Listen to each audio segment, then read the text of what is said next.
Hey guys, I'll be answering the question if the Samsung Galaxy Watch Ultra supports eSIM. If you find this video helpful, please consider to like this video and subscribe to my channel. In saying that, let's just jump straight into the video.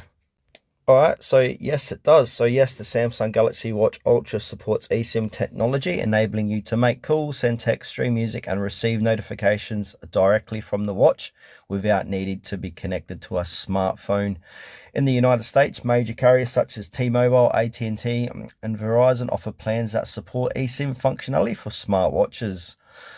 Little quick guide on how to activate eSIM. So activating eSIM on your Samsung Galaxy Watch in the USA, so pairing with your smartphone, ensure your smartphone has a SIM card inserted. Then you want to open the Galaxy wearable app on your phone, navigate to watch settings or the home tab, tap on mobile plans, selecting your carrier. So the app will search for available LTE networks, select your carrier from the list, and then you got to go through an activation process.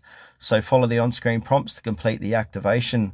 For AT&T and Verizon users, a QR code from the carrier is required during activation. If your watch was set up without a phone initially, activation can be completely directly on the watch.